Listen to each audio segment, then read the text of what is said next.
Ils l'attendaient depuis 53 ans. Les Knicks sont les nouveaux seigneurs des arceaux, champions NBA après un match encore incroyable dont on va parler, une campagne de playoff sur laquelle il faudra revenir rapidement, et puis bien sûr Jalen Brunson MVP, les lieutenants OG Anunoby et Kat qui ont été quand même déterminants, sans compter les soldats qui ont contribué largement à ce succès, et aussi le coach Mike Brown, euh, parfois décrié et qui a réussi à ramener dès sa première saison les Knicks au sommet.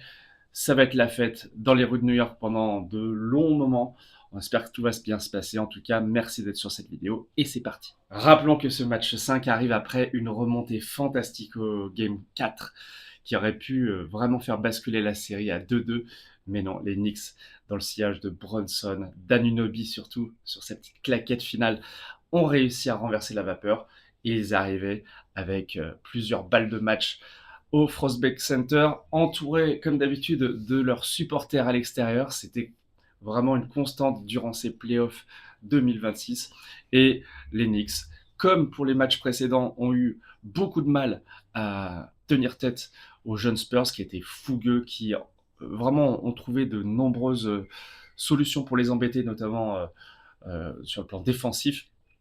Karl Anthony Towns a été décevant en commettant beaucoup de fautes, et donc c'est Jalen Brunson qui a pris la tenue du héros, une tenue qu'il connaît bien mais qu'il a parfaitement assumée, d'autant plus que OG Anunoby n'était pas tellement dans son élément lors de cette rencontre décisive, mais petit à petit, il y a eu des petites actions qui se sont ajoutées à d'autres, et petit à petit, un peu comme la mer qui va raboter la falaise et finir par faire s'écrouler cette falaise, les Knicks ont vaincu les jeunes Spurs dans ce duel face à l'alien Victor Wembanyama, dont on reparlera bien sûr pendant cette intersaison.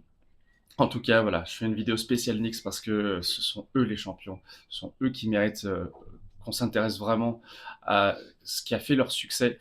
Alors commençons par Jalen Brunson, MVP des finales, un joueur très dur au mal, dont on a vu des vidéos avec son père quand il avait 18 ans de moins, remontant le terrain inlassablement et faire ensuite dans sa carrière ce genre de shoot. On a vu que cette préparation très très ancienne lui a permis d'être vraiment malin, décisif. Les défenseurs des Spurs, pourtant, qui ont réussi à arrêter les principaux attaquants majeurs de la ligue, n'ont pas réussi vraiment leur mission, puisque chaque fois qu'ils créaient un décalage, soit ils allaient marquer, soit ils provoquaient des fautes à 2 points ou à 3 points. Il y a eu 2 fautes sur des paniers à 3 points dans la fin du match. Donc un joueur hyper malin, rapide, euh, à la fois prévisible parce qu'on sait qu'il aime bien jouer les ISO, et en même temps on ne sait pas exactement où il va shooter. Il peut aller au panier, s'arrêter à mi-distance et puis tirer à 3 points, même face à l'immense Victor Wembanyama. D'ailleurs, même si ça va être très anecdotique au vu de la série qui s'est terminée, Victor aurait pu prendre une faute flagrante sur un panier que Bronson met. Il se tord la cheville sur le pied de Victor.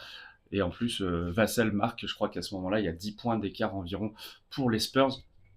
Mais tout ça, c'est du passé, puisque seul compte maintenant eh bien, cette victoire emportée par un Brunson qui finit à 45 points pour un match décisif.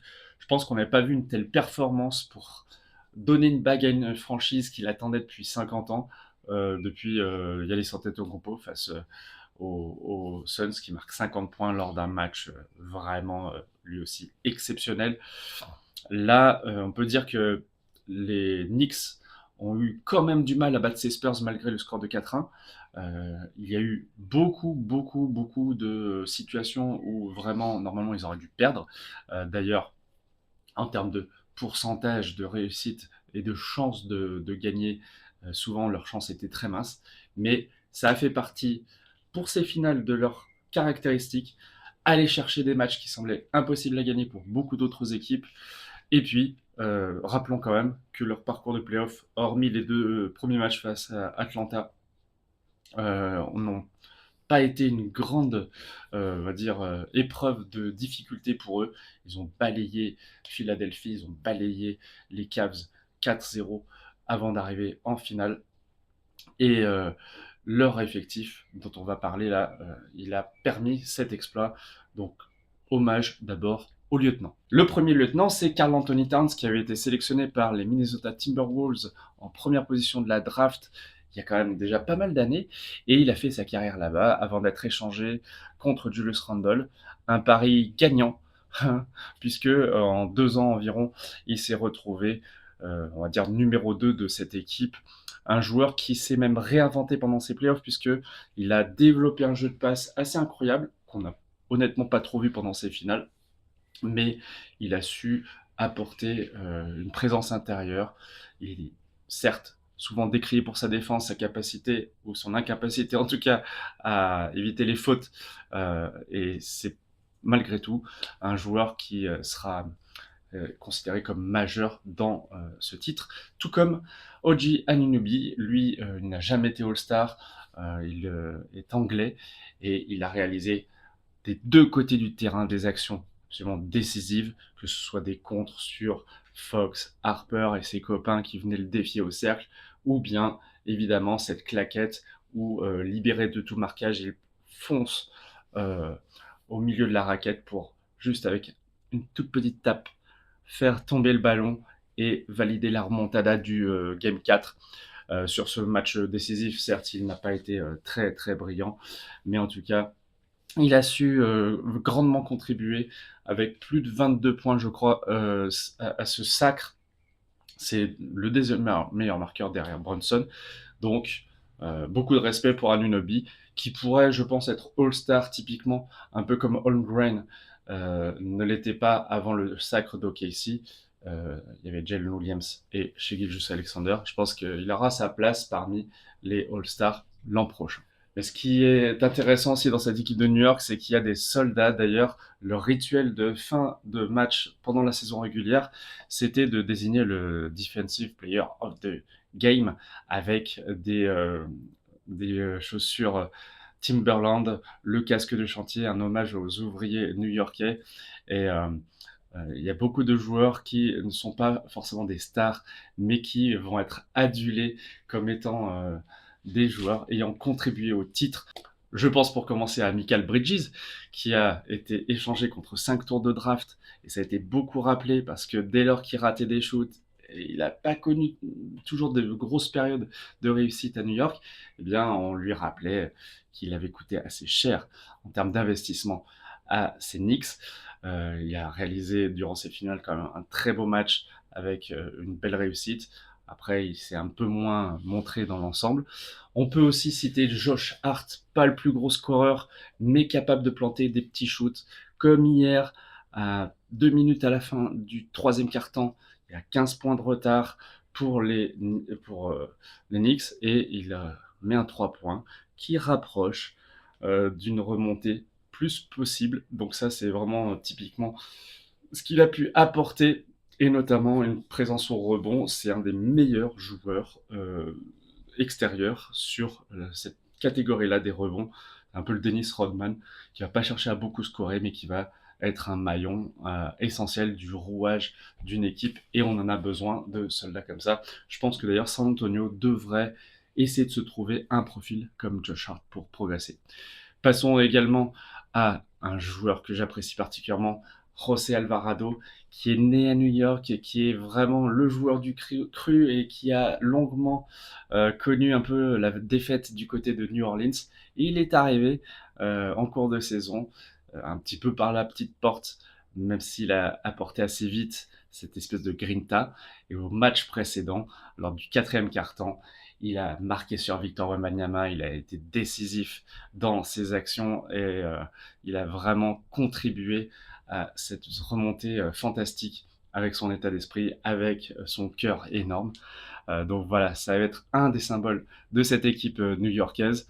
Je voudrais citer également Mitchell Robinson, qui est un horrible joueur en termes de lancer franc.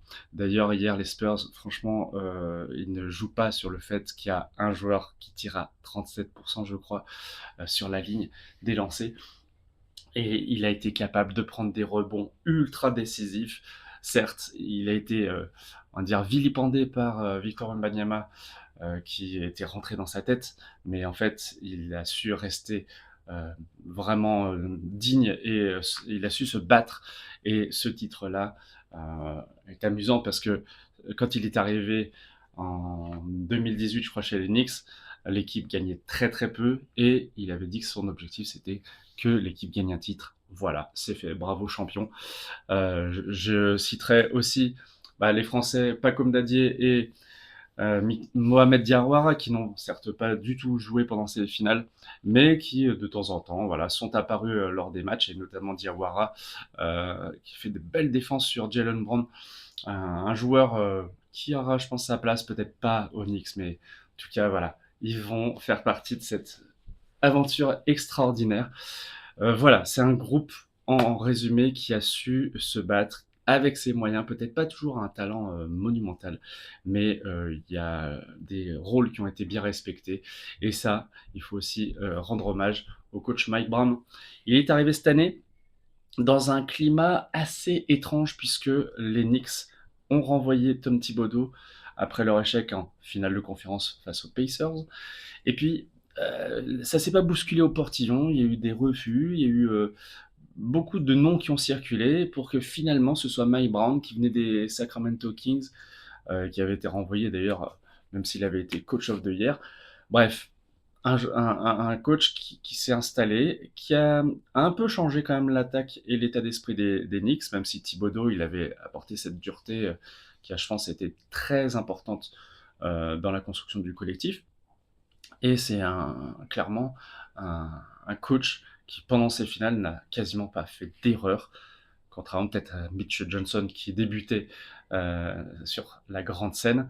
Vraiment, il a su fédérer son groupe, donc chapeau à lui. Chapeau à Leon Rose, qui est l'architecte en coulisses de cette équipe, qui a su choisir les joueurs et faire ces transferts-là utiles. Et cet assemblage, il a permis aux Knicks donc d'être champion 2026.